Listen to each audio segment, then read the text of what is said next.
고린도전서 15장 57절 말씀부터 58절 말씀까지 오늘은 경고하며 흔들리지 말라 여러분들 교재 290페이지 우리 함께 말씀을 나누겠습니다. 고린도전서 15장 57절부터 58절입니다. 우리 주 예수 그리스도로 말미암아 우리에게 이김을 주시는 하나님께 감사하노니 그러므로 내 사랑하는 형제들아 경고하며 흔들리지 말며 항상 주의 일에 더욱 힘쓰는 자들이 되라. 이는 너희 수고가 주 안에서 헛되지 않은 줄 알미니라. 아멘. 본문의 말씀 중에서 우리가 경고하며 흔들리지 말아야 하는 이유는 무엇일까요? 그것은 바로 사망이 예수 그리스도를 이기려 했으나 예수님은 부활로 승리하셨기 때문입니다. 그래서 전쟁에서도 따놓은 당상, 승리가 보장된 전쟁은 흔들리지 않고 마음이 견고할 수밖에 없는 것이죠. 그래서 우리 주님이 이기셨기 때문에 우리는 그 주님 안에서 견고하면서 흔들리지 않을 수 있는 것입니다. 그럼 우리 예수 그리스도께서 항상 이기셨을까요? 아니요. 예수님도 한번 진 적이 있죠. 그러나 예수님의 뜻대로 진 게 아니라 아버지 하나님의 뜻대로 진 것이죠. 그것은 바로 예수 그리스도의 사망을 이야기합니다. 그래서 사망에게 한번 지셨어요. 그러나 진 것으로 끝난 게 아니죠. 그것은 졌으나 실상은 부활로 예수 그리스도께서 승리하신 것으로 마무리가 되어진 것입니다.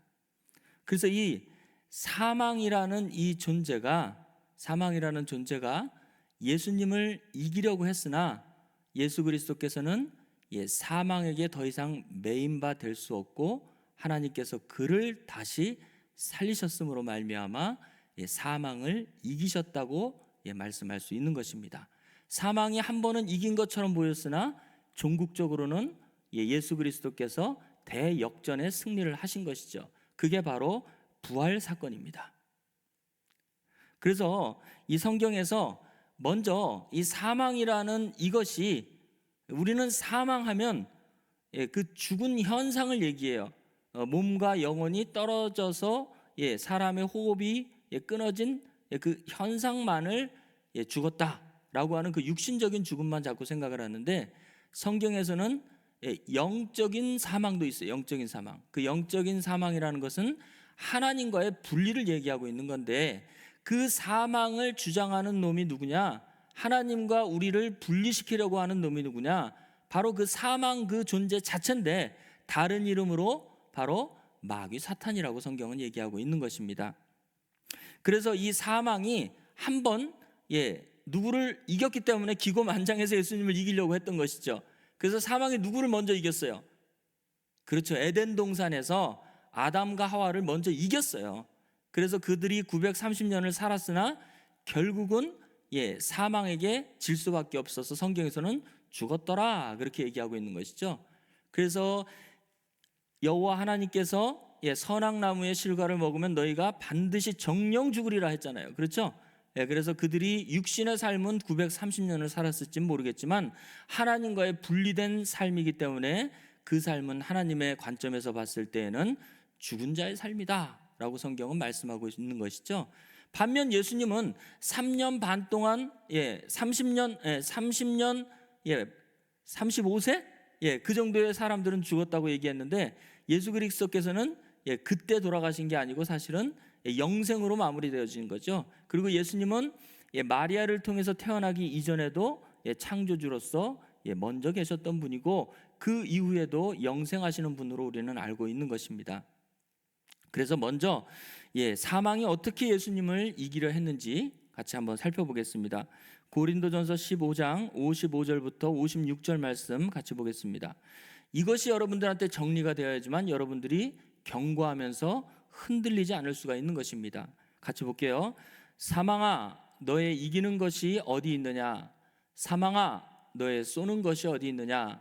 사망에 쏘는 것은 죄요 죄의 권능은 율법이다 라고 말씀하고 있죠. 사망에 쏘는 것은 죄다. 그러니까 사망을 예를 들어서 여러분들이 활 쏘는 사람이라고 생각해 보세요. 그럼 사망이 활로 뭘 쏴요? 죄라는 무기, 화살이 죄라고 한번 생각해 보세요. 사망이라는 어떤 존재가 화살, 죄라는 화살을 가지고 그 독화살, 안에 거기 이제 맞으면 죽는 그런 독화살이 죄라고 생각해 보세요. 그걸로 사람한테 딱 쏘면 사람은 사망하게 되는 거죠. 큐피트의 화살을 맞으면 사망하듯이 사망이 쏘는 죄라는 화살을 맞으면 사람은 죽게 되어지는 것입니다. 그것이 바로 마귀 사탄이 에덴 동산에서 했던 일이에요. 그것은 바로 입으로 쐈죠. 입으로 선악나무의 열매를 아담과 하와에게 먹인 결과 그들은 죄가 그 속에 들어오고 그들은 결국 사망의 종노릇하게 되어진 것입니다. 그래서 성경에서는 사망을 존재로 이야기하고 있어요. 마귀로 얘기하고 있습니다. 한번 찾아볼게요. 요한계시록 6장 8절 말씀 보겠습니다. 요한계시록 6장 8절. 예수 그리스도께서 나는 부활이요 생명이니 그러면서 예수님은 자기 자신을 생명으로 얘기하셨죠. 똑같아요. 사망도 존재로 나오는 구절이 있는데 내가 봄에 청황색 말이 나오는데 그 탄 자의 이름은 사망이니, 그렇죠? 청황색 말을 누가 탔어요? 사망이라는 어떤 존재가 탔는데 음부가 그 뒤를 따르더라. 그렇죠? 그래서 말 탄 자의 이름이 사망이고 그 뒤에 음부가 따른다라고 얘기하고 있습니다. 또 하나 찾아볼까요? 요한계시록 20장 13절부터 14절 말씀 같이 보겠습니다. 요한계시록 20장 13절 14절. 바다가 그 가운데서 죽은 자들을 내어주고, 왜 죽었어요? 사망이 죄를 싸서 그 죄가 속에 들어옴으로 말미암아 죽은 거죠. 그래서 바다가 그 가운데서 죽은 자들을 내어주며 사망과 음부도, 아까 청황색 말을 탄 사망 뒤에 음부가 따라온다고 그랬어요. 사망과 음부도 그 가운데서 죽은 자들을 내어주매 각 사람이 자기의 행위대로 심판을 받고 사망과 음부도 불못에 되었지우니 이것은 둘째 사망 곧 불못이라. 그러니까 첫째 사망이 있고 둘째 사망이 있는 거죠. 그런데 이 첫째 사망도 결국은 어디로 들어가요? 불못으로 들어간단 말이에요. 그게 둘째 사망 안으로 들어가는 것이에요. 토사구팽이라고 얘기하죠. 주인이 사냥을 할 때 개를 그 사냥개를 그 사냥을 하는 목적으로 사냥개를 풀어가지고 사냥을 했어요. 근데 나중에 그 개가 쓸모가 없네. 그러니까 개를 삶아 먹었다. 그래서 토사구팽 되어졌다. 그런 고대 성어가 있죠. 사자 성어가 있습니다. 마찬가지예요. 사망이라는 존재도 자기의 할 일이 다 끝나면 어디로 가요? 둘째 사망, 불못으로 갑니다. 그래서 성경은 이 사망을 원수라고 얘기해요. 고린도전서 15장 26절 말씀 보겠습니다. 고린도전서 15장 26절 말씀 보면 맨 나중에 멸망받을 원수는 사망이니라. 어디로 멸망받아요? 둘째 사망 불못으로 들어가는 이 원수가 바로 사망인데, 이 사망은 바로 마귀 사탄으로 성경은 얘기하고 있습니다. 그래서 사망이 쏘는 것은 죄요, 죄의 권능은 율법이다 라고 얘기했을 때 로마서 5장 12절인가요?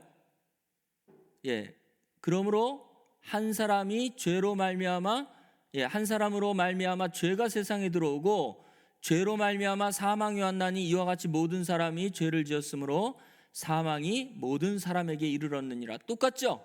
사망에 쏘는 것은 죄요, 죄의 권능은 율법이라고 했는데 여기도 마찬가지예요.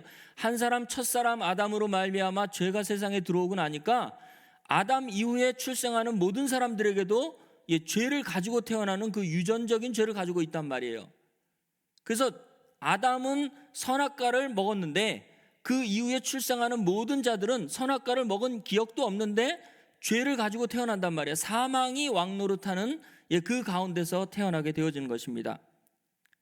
그래서 이들이 한번 이겼기 때문에 그 뒤에 나오는 모든 출생하는 모든 자들이 사망의 종노릇해지고 사망으로 말미암아 모든 그 생명이 그들이 시한부적인 그 생명이 사망에게 종속되게 되어지는 것입니다. 그래서 그들은 전부 아까도 얘기했지만 죄를 쏘고 그 죄의 권능은 율법으로 말미암아 이렇게 첫사람 아담을 죽였는데 이 사망이라는 마귀가 머리가 안 좋아요. 그래서 아담도 죽였으니 이제 그 뒤에 나오는 사람들이 메시아라고 하는 그 여자의 후손 예수 그리스도도 죽이려고 했던 것이죠. 그래서 예수님을 죽이려고 했을 때 첫사람 아담에게 먹였던 선악과 뱀의 입에서 나오는 그 다른 복음으로 말미암아 예수님을 죽이려고 했던 사건이 나오죠. 그래서 예수님이 공생애를 시작할 때 세 가지 시험을 받았을 때 여러분들 잘 알죠? 세 가지 시험을 이길 때 예수님 뭘로 얘기했어요? 기록되었으되 기록되었으되 기록되었으되. 그러면서 마귀 사탄이 하는 그 말씀을 왜곡한 것들을 다 바꿔주시죠. 그러면서 그들의 선악과를 전부 다 예수님께서는 먹지 않으시고 그들의 말을 듣지 아니하시고 예수님은 승리하셨던 것을 우리는 성경을 통해서 알 수 있습니다. 그래도 예수님이 죽지 않으니까 마귀 사탄은 결국적으로 예수님을 십자가에 몰아갈 때 성경에 나와 있지 않는 장로의 유전, 사람의 계명으로 하나님의 말씀을 사람의 계명으로 바꿔서 죄를 뒤집어 씌워서 예수님을 죽였어요. 그래서 그것을 율법으로 죽인 거예요. 그들의 법으로 죽인 거예요. 하나님의 율법이 아닌 그들의 법. 마귀 사탄도 예수님을 시험할 때에 교묘하게 하나님 말씀을 바꿔가지고 전했죠. 그리고 첫사람 아담과 하와한테도 교묘하게 여호와 하나님의 말씀을 바꿨죠. 그렇죠. 정령 죽지 아니하리라. 그렇게 얘기하잖아요. 하나님의 말씀을 바꿔요. 그래서 이들도 예수님을 죽일 수 있는 그 아무 흠도 없기 때문에 그들의 법, 사람의 계명, 그 다음에 사람의 유전으로 예수님을 십자가에 못 박습니다. 그 큰 죄가 그 예수님이 십자가에 못 박았을 때 그들이 말하는 죄, 그들의 율법으로 죄를 정했는데 크게 세 가지가 있어요. 요한복음 19장 12절 말씀 보겠습니다. 요한복음 19장 12절 같이 보겠습니다. 첫 번째, 예수님이 요한복음 19장 12절, 자, 이러함으로 빌라도가 예수를 놓으려고 힘썼으나 오히려 로마 사람인 빌라도 총독은 예수님이 죄가 없다고 오히려 놓으려고 그랬어요. 석방시켜 주려고 그랬는데 유대인들이 소리질러 가로되 이 사람을 놓으면 가이사의 충신이 아니니이다. 무릇 자기를 왕이라 하는 자는 가이사를 반역하는 것이니이다. 그렇게 얘기하고 있죠. 그래서 예수님을 뭘로 몰아붙였어요? 그렇죠. 자기가 왕이다. 근데 예수님은 왕이라고 하긴 했어요. 그런데 로마의 왕이라고 하지 않았어요. 근데 그들은 거기다가 하나를 갖다 붙여가지고 가이사보다도 더 뛰어난 왕이다. 그렇게 얘기를 해가지고 로마의 왕보다도 더 뛰어난 왕이 예수다라고 덧붙인 거예요. 그래서 예수님을 죽이려고 하는 죄목을 자기가 왕이다라고 그렇게 사람의 법으로 예수님을 몰아갔던 것을 우리가 알 수 있습니다. 두 번째, 누가복음 23장 2절 말씀 보겠습니다. 누가복음 23장 2절 말씀 보면 고소하여 가로되 우리가 이 사람을 보매 우리 백성을 미혹하고 가이사에게 세 바치는 것을 금하며 자칭 왕 그리스도라 하더이다. 이렇게 얘기하고 있죠. 여기도 마찬가지예요. 예수님에게 예수님을 흠잡으러 사람들이 와가지고 데나리온 하나를 가지고 이것은 여기 이제 이 화상과 글을 보라 하면서 예수님 말을 하죠. 가이사의 것은 가이사에게, 하나님의 것은 하나님에게 바치라. 이렇게 얘기했는데 이 사람들은 뭐라고 얘기했어요? 가이사에게 세 바치는 것을 금하게 하는 사람이다 라고 하면서 가이사는 황제잖아요. 그래서 자칭 왕 그리스도다. 오히려 로마 정권을 무너뜨리고 왕이 되려고 하는 사람입니다. 이러면서 빌라도에게 십자가에 못 박으라고 얘기하고 있습니다. 이것도 자기들의 어떤 규례를 가지고 예수님을 못 박은 거죠. 또 하나 볼까요? 마태복음 27장 40절 말씀 보겠습니다. 마태복음 27장 40절, 가로되 성전을 헐고 사흘에 짓는 자여 내가 만일 하나님의 아들이거든 자기를 구원하고 십자가에서 내려오라 하매, 이렇게 얘기하고 있습니다. 그래서 예수님께서 실제로 성전을 헐고 사흘 만에 짓겠다고 얘기를 하셨죠. 요한복음 2장에서 말씀을 하셨어요. 근데 여기서 나오는 이 성전을 헐고 사흘 만에 짓는 자요, 이렇게 얘기하는 이 내용은 무슨 얘기예요? 한번 볼까요? 요한복음 2장 19절부터 나오죠. 한번 보겠습니다. 예수께서 대답하여 가라사대 너희가 이 성전을 헐라 너희가 헐으라고 했는데 성전을 예수님이 헐다고 또 거짓말했죠. 내가 사흘 동안에 일으키리라. 근데 니들이 헐면 내가 일으키겠다고 얘기한 거예요. 유대인들이 가도 이 성전은 46년 동안의 지었건을 네가 3일 동안에 일으키겠느냐 하뇨. 그러니까 뭐라 그랬어요? 그러나 예수는 성전된 자기 육체를 가리켜 말씀하신 것이다. 이게 수준 차이가 나는 거죠. 예수님은 지금 이 새로 성전을 헐고 자시고 그 얘기를 하는 게 아니에요. 그게 아니고 예수님은 죽었다가 부활하셔서 육체된 성전으로 나타나실 것을 얘기하고 있는 것이죠. 그러나 실제로 그 뒤로 70년 후에 이 헤롯 성전은 무너지게 됐습니다. 중요한 것은 성전을 예수님이 헌다고 하니까 너희가 헌다고 그랬죠. 그렇죠? 그렇게 얘기했는데 이 사람들은 예수님이 헌다고 얘기했어요. 그러니까 이것들도 전부 다 교묘하게 마귀 사탄이 그 유대인들 속에서 역사해가지고 성경을 비튼 게 아니고 예수님 말을 비튼 거예요. 비틀어가지고 예수님을 그들의 법으로 못 박아 죽인 것입니다. 그래서 사망이 예수님을 죽였어요. 실제로 죽였으나 생명이신 예수님을 이기지 못하고 3일 만에 토해내죠. 그래서 이제는 더 이상 그 죄가 사망이 어찌할 수 없는 존재로 예수님은 부활하시게 됩니다. 로마서 6장 9절 말씀 보겠습니다.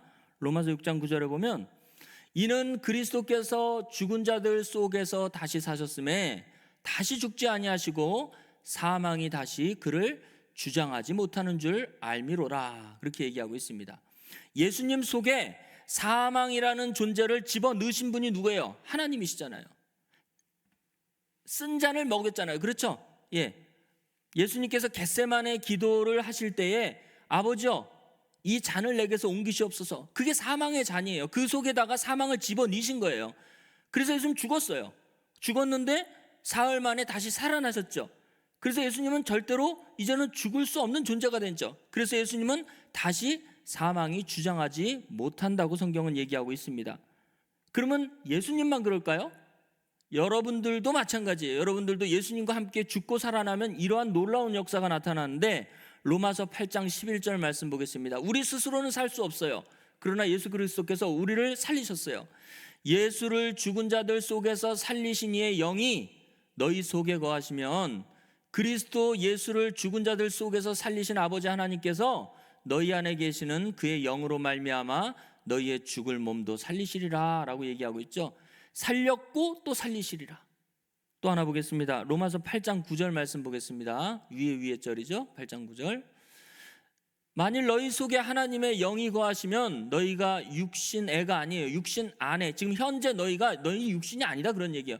육신 안에 있지 아니하고 지금은 너희가 영 안에 있나니 영의 몸으로 지금 살고 있는데 육신의 모양으로 살고 있다. 누구든지 그리스도의 영이 없으면 그리스도의 사람이 아니다 라고 말씀하고 계시는 것입니다.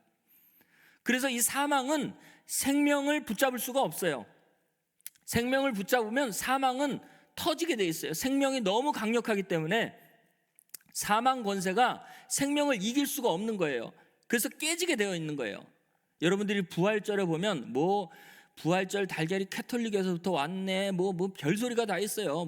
이제 옛날 근동 지방의 무슨 이 이방 종교의 어떤 풍습이네 그런 소리가 있는데 그런 거는 그냥 역사적인 거고 중요한 건 뭐냐면 그 의미를 여러분들이 알면 돼요.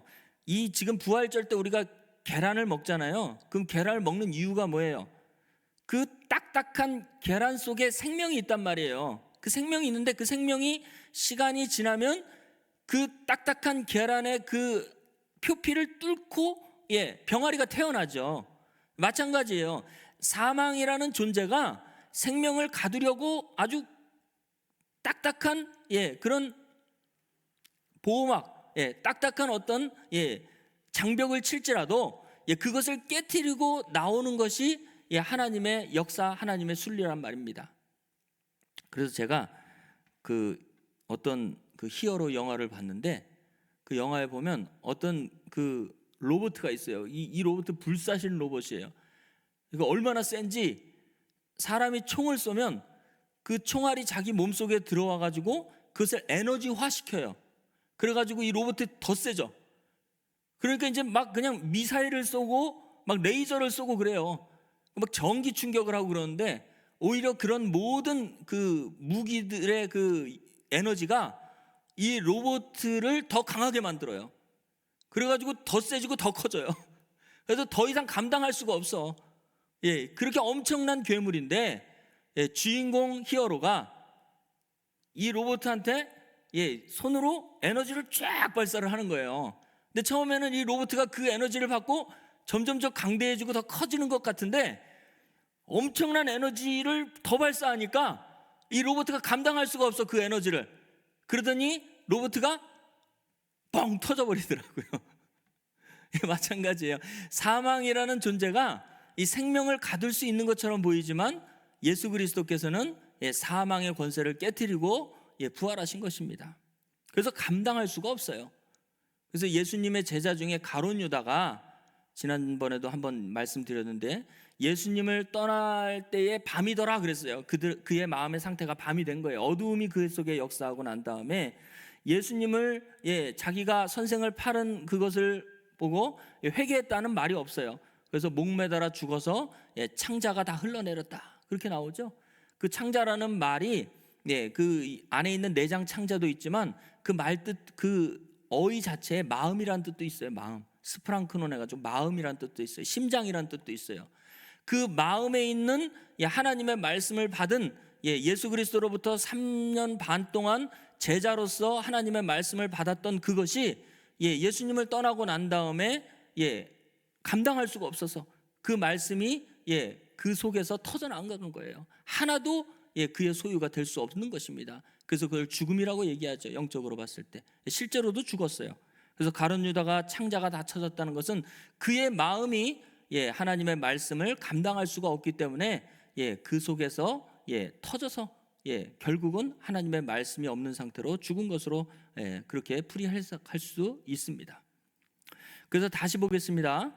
예, 고린도전서 15장, 예, 57절 58절 다시 처음으로 다시 가보겠습니다. 우리 주 예수 그리스도로 말미암아 우리에게 이김을 주시는 하나님께 감사하노니, 이김을 줬다는 것은, 예, 사망에서 생명으로 우리가 이제 승리하게 되어진 것을 얘기하고 있는 것입니다. 어떠한 일에서든지 하나님께서는 우리를 이김을 주시는 하나님이다. 그러므로 내 사랑하는 형제들아, 경고하며 흔들리지 말며 항상 주의 일에 더욱 힘쓰는 자들이 되라. 우리가 경고하며 흔들리지 말아야 할 이유는 뭐예요? 먼저 주님께서 사망을 이기셨기 때문에 우리가 경고하며 흔들리지 않을 수 있는 것이죠. 그래서 예수님께서 실제적으로, 역사적으로 사도행전 2장 31절에 보면 예수님께서 역사적으로 진짜 사망을 이기신 사건이 거기 나와요. 미리 보는 거로, 이것은 다윗이 1000년 후에 나타날 그리스도 예수에 대해서 미리 보는 거로 그리스도의 부활하심을 말하되, 저가 음부의 버림이 되지 않고, 여기 음부의 버림이 되지 않는 것은 헬라어로 보면 항상 이 구절 나오면 찾는데, 저가 음부의 버림이 되지 않고 육신은 썩음을 당하지 아니하리라, 이렇게 나왔는데, 음부의 버림을 당하지 않는 것이 도대체 뭐냐 했을 때, 뭐가 음부의 버림을 당하지 않느냐, 그래서 헤푸시케 아우트, 그렇게 얘기하고 있죠. 그래서 그의 영혼, 그의 목숨이 음부의 버림을 당하지 않는다라고 얘기하고 있습니다. 그리고 그의 육신은 썩음을 당치 않는다라고 얘기하고 있죠. 그래서 예수 그리스도의 영혼과 그 육신의 상태를 얘기해 주고 있어요.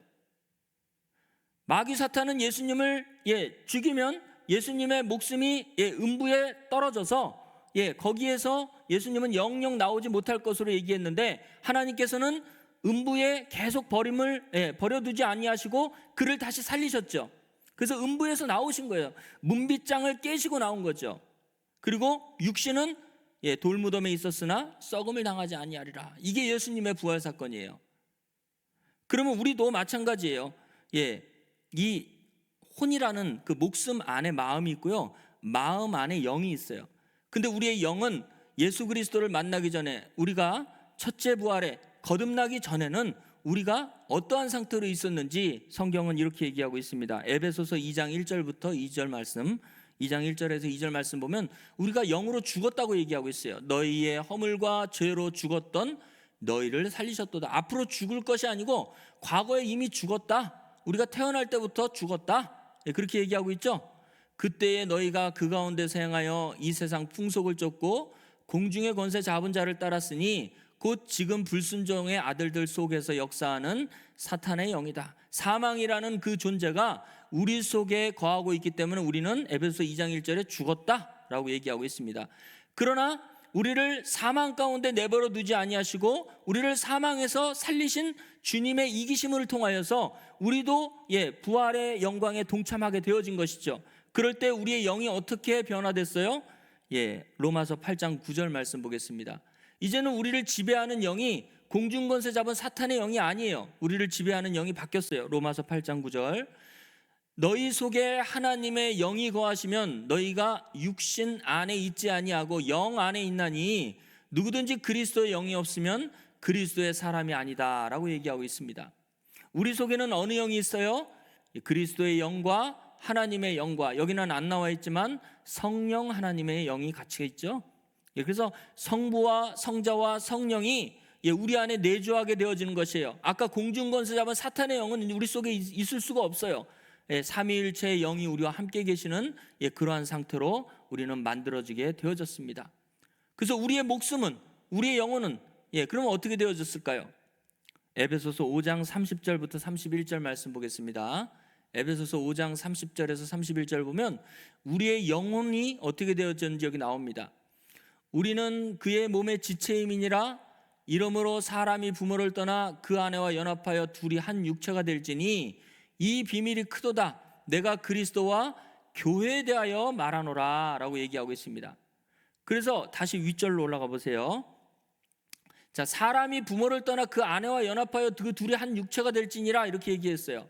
첫사람 아담에게서 뭘 빼냈어요? 갈빗대 하나를 취하여서 여자를 만들었어요. 마찬가지예요. 우리도 예수 그리스도의 갈빗대인데 그분 안에 들어가니까 한 몸이 되어진 것이죠. 그래서 우리의 영혼이 구원받게 되어지는 것이에요. 그 영혼이 어느 몸 안에 들어가니까 한 몸이 되어졌어요. 그것을 그리스도와 교회라고 얘기하고 있는 것입니다. 그래서 우리의 몸은 첫사람 아담의 몸에서 갈라디아서 5장 24절 말씀, 어떤 몸이 되어졌는지 한번 보겠습니다. 갈라디아서 5장 24절. 갈라디아서 5장 24절. 그리스도 예수의 사람들은 육체와 함께 그 정과 욕심을 십자가에 못 박았느니라. 그러면 뭐만 남아요? 목숨만 남죠. 그러면서 갈라디아서 2장 20절이 되어지는 것입니다. 갈라디아서 2장 20절. 내가 그리스도와 함께 십자가에 못 박혔나니 그런즉 이제 내가 산 것이 아니요 오직 내 안에 그리스도께서 사신 것이다. 이제 내가 육체 가운데 사는 것은 나를 사랑하사 나를 위하여 자기 몸을 버리신 하나님의 아들을 믿는 믿음 안에서 사는 것이다. 그래서 이제 그분의 몸이 나의 몸이 되어진 것이죠. 그래서 그것을 새 육체 가운데 살게 되어졌다고 얘기하고 있고, 우리가 주님과 함께 십자가에 못 박혔다라고 얘기하고 있는 것입니다. 그래서 우리는 견고하면서 흔들리지 않게 되어지는 것입니다. 하나님이 그것을 우리에게 약속으로 주어졌어요.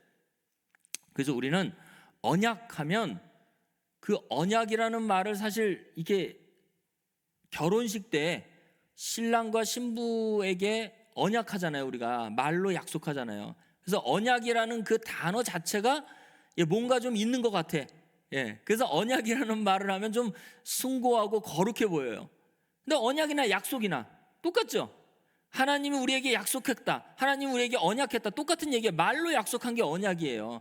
그러나 그 언약은 옛 언약이 있고 새 언약이 있는데, 옛 언약은 되게 거룩해 보이는데 새 언약은 별거 아닌 것처럼 보여져요. 그리고 옛 언약은 지키면 살고, 안 지키면 막 죽여요, 하나님께서. 근데 새 언약은 안 그럴까요? 새 언약이 더 옛 언약의 완성판이에요, 사실은요.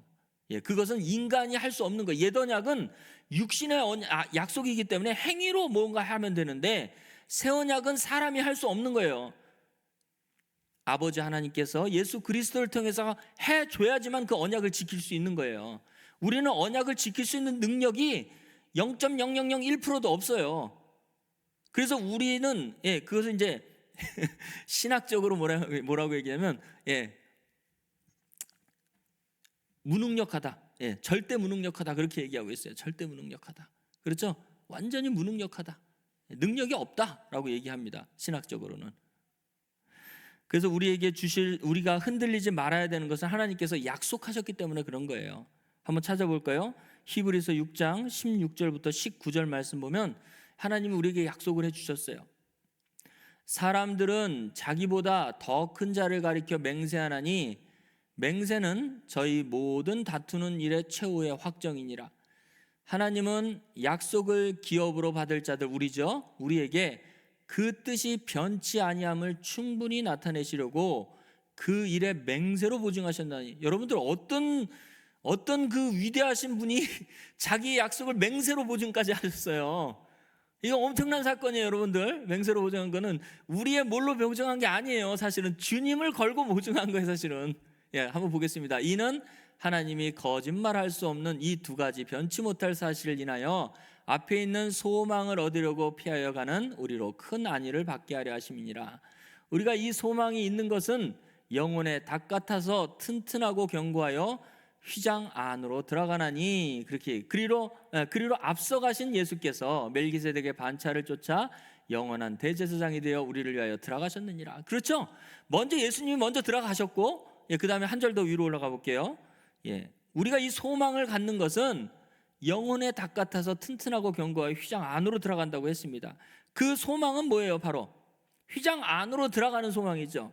요 구절만 보면 우리의 소망은 휘장 안으로 들어가는 소망이에요. 그것은 예수님께서 먼저 들어가신 거예요.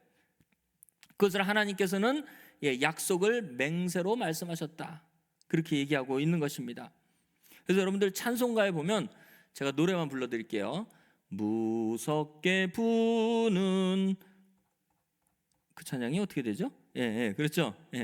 무섭게 바람 부는 밤 물결이 높이 설렐 때 우리 주 크신 은혜의 소망에 닻을 주리라.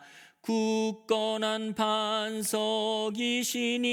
그 위에 내가 서리라. 그 위에 내가 서리라. 이 찬양 보면 잘 보세요. 무섭게 바람 부는 밤 물결이 높이 설레는 거는 이제 죽을 거예요. 베드로가 물결이 높이 설레니까 배 안에서 나 죽겠다 그러잖아요. 그렇죠? 이 자기가 이제 죽을 소망이 끊어질 것 같아요. 근데 뭐라 그랬어요? 우리 주님의 크신 은혜에 소망의 닻을 주게 되면 굳건한 반석 위에 베드로가 교회로 세워진다고 얘기했죠. 그래서 굳건한 반석은 뭐예요? 바로 예수 그리스도예요. 예수 그리스도 위에 반석 위에 우리가 세워질 것이 이 찬송가에서는 소망의 닻을 거기에 내린 것이에요. 반석 위에 닻을 내리니까 흔들리지 않죠. 그렇죠? 반석 위에 세운 교회 흔들 자가 누구랴? 맞잖아요. 그렇죠?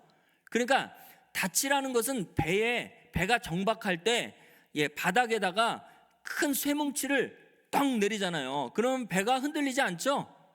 풍랑이 일어도 흔들리지가 않아요. 꼿꼿이 거기 쓸 수 있어요. 예수 그리스도라는 그분에게 우리가 온전하게 쓸 수 있는 것은 바로 뭐예요? 우리에게 소망의 닻을 주셨기 때문에 그런 것입니다. 그 소망의 닻은 휘장 안으로 들어가는 이 사건이 우리에게 현실화되어졌을 때 우리는 견고하며 흔들리지 않는 영혼의 닻을 내린 사람으로 성경은 말씀하고 있습니다. 그 휘장 안으로 들어간다는 것은 무엇일까요? 히브리서 10장 20절 말씀 보겠습니다. 그러므로 우리를 위하여 휘장 가운데로 그러므로 형제들아 우리가 예수의 피를 힘입어 성소에 들어갈 담력을 얻었나니 그 길은 우리를 위하여 휘장 가운데로 열어놓으신 새롭고 산 길이요 휘장은 곧 저의 육체니라. 예수 그리스도의 육체 안에 우리의 영혼의 닻을 내렸단 말이에요. 그랬을 때 주님과 한 몸이 되어지는 그 연합의 사건이 일어났기 때문에 우리는 견고하며 흔들릴 수 없다고 성경은 말씀하고 있는 것입니다. 구약에도 이러한 이 모형적인 것들이 많이 있어요. 그 중에 하나가 노아가 방주 안에 들어갔을 때에 살아난 그 사건이 있죠. 그 사건도 마찬가지예요. 예수 그리스도의 예표예요. 그분 안에 들어가면 사망이라는 그것을 피할 수 있고 거기에서 건져낼 수 있는 거기에서 건져날 수 있는 그러한 소망이 방주 안에서 나타나게 되어진 것이죠. 에덴 동산도 마찬가지죠. 에덴 동산 안에서 하나님과 함께 있을 때는 영원히 살 수 있는데 밖으로 나가면서 인간에게 날짜가 주어지고 그들에게 육체의 이제 죽음이 이루어지게 되어지는 것입니다. 그래서 가나안 땅도 마찬가지고요. 그것들도 전부 천국을 상징하고 있는 것입니다. 그래서 다시 고린도전서 15장 58절 다시 보겠습니다. 고린도전서 15장 58절에 보면 그러므로 내 사랑하는 형제들아 견고하며 흔들리지 말며 항상 주의 일에 힘쓰는 자들이 되라. 이제 견고하며 흔들리지 않고 영혼의 닭같이 주님 안에 뿌리를 내린 사람은 이제 뭐를 해야 돼요? 항상 주의 일에 더욱 힘쓰는 자들이 되어져야 될 것입니다. 요나서를 보면요, 요나가 큰 물고기 뱃속에서 3일 3야를 있었을 때에 거기서 여호와 하나님 앞에 기도했을 때 큰 물고기가 요나를 뱉죠. 3일 3야 후에 요나를 뱉었는데 어디로 뱉었어요? 마른 땅에 뱉어졌어요. 마른 땅에. 그래서 요나가 다시 집으로 돌아갔다고 성경은 얘기해요? 아니에요. 어디로 갔느냐? 니느웨 성으로 갔어요. 니느웨. 그토록 가기 싫어하는 니느웨 성으로 가가지고 거기에서 여호와의 하나님 말씀을 증거했습니다. 마찬가지예요. 우리가 부활의 영광을 누렸으면 이제는 항상 주의 일에 더욱 힘쓰는 자들이 되어야 돼요. 예수님도 가기 싫었지만 십자가까지 갔죠. 십자가까지 가셔서 거기에서 우편 강도를 거기서 구원하셨잖아요. 주의 일에 더욱 힘쓰는 그 본을 예수님께서 보여주셨어요. 그렇듯이 이제 여러분들도 이제 사망을 당한 자들에게 여러분들이 생명의 빛으로 가야 될 것입니다. 그것이 마태복음 4장 16절에서 17절에 보면 마태복음 4장 16절 17절 말씀 같이 보겠습니다. 흑암에 앉은 백성이 큰 빛을 보았고 사망의 땅과 그늘에 앉은 자들에게 빛이 비추었도다 하였느니라. 여러분들 보세요. 흑암에 앉은 백성이 큰 빛을 보았고 했을 때 흑암에 앉은 흑암이 따로 있고 백성이 따로 있는 것처럼 보이잖아요. 그러면 큰 빛은 또 뭘까요? 그러니까 이게 이해가 안 돼요. 그러니까 이 그냥 한글 문구로 보면요, 흑암이 있고 백성이 있고 빛이 있는데 흑암과 백성을 따로 떨어뜨려 본단 말이에요. 그게 아니고 백성이라는 이 사람들의 그 상태가 어두움 가운데 있기 때문에 흑암이라고 표현할 수 있는 것이에요. 왜냐하면 거기 큰 빛을 보았고 그러죠. 그 빛은 바로 예수 그리스도를 얘기하고 있으니까. 흑암 자체가 사람이에요. 여기 보죠. 사망의 땅과 그늘에 앉은 자들에게 빛이 비추었도다. 바로 예수 그리스도께서 이제 복음을 증거할 때 그의 말씀을 통하여서 이제 빛이 비추어지게 되어지는 것이죠. 그래서 이 사망이라는 이 사망과 흑암이라는 그 존재들 속에 빛이 역사하게 되어진 것입니다. 그게 바로 죄와 사망 가운데 있는 백성에게 예수 그리스도께서 오신 것이에요. 그것을 다른 말로 얘기하면 어두운 가운데 빛이 있는 것이고요. 그 다음에 사망에게 생명이 역사하게 되어진 것입니다. 그래서 그것을 출애굽 사건으로 보면 애굽의 그 신들을 하나님께서 징벌하실 때에 9번째 라신, 애굽의 라신은 태양신이에요. 그 태양신을 무력화시키기 위해서 어두움의 재앙을 내렸습니다. 그래서 애굽 전국이 어두워졌어요. 그때 하나님께서는 이스라엘 백성이 살고 있는 고센 땅에는 빛을 비추어 주셨죠. 그래서 그 이스라엘 백성들 자체가 빛의 백성들이에요. 애굽은 전체가 흑암이고요. 그래서 흑암 속에 어두움 속에 빛이 있는 거예요. 그러한 존재들로 이스라엘 백성들은 어두움 가운데서도 그들의 생명을 보존하게 되었다는 것을 성경을 통해서 우리가 볼 수 있습니다. 또 마찬가지로 지난주에도 말씀드렸듯이 아론의 지팡이가 애굽의 술객들의 지팡이를 집어삼켰으나 아론의 지팡이는 무사했죠. 그건 마찬가지죠. 애굽의 술객들은 어두움이고 그 다음에 아론의 지팡이는 하나님이 함께 하셨던 빛이기 때문에 빛이 어두움을 삼킨 것이에요. 그랬을 때에 사망이 생명에게 삼킨 바 되어졌다라고 제가 지지난주의 설교에도 말씀을 드렸습니다. 사망은 빛이라는 것이 감싸게 되어지면 사망은 소멸할 수밖에 없게 되어지는 것입니다. 그래서 우리는 이제 우리가 견고하며 흔들리지 않는 영혼의 닭 같은 부활의 소망을 가졌으면 이제 항상 주의 일에 더욱 힘쓰는 자들이 되어야 되는데, 주의 일에 더욱 힘쓴다는 것은 사망을 당한 자에게 빛으로서 나타나게 되어지는 것이에요. 그때마다 함께 죽고 함께 살아나는 역사가 나오게 되는 것이죠. 그래서 사도 바울은 고린도후서 4장 10절에서 12절 말씀에 이런 말씀을 하고 계시는 것입니다. 고린도후서 4장 10절에서 12절 말씀 보면, 우리가 항상 예수 죽인 것을 몸에 짊어짐은 예수의 생명도 우리 몸에 나타내게 하려 합니다. 이 잘 여러분들 보셔야 돼요.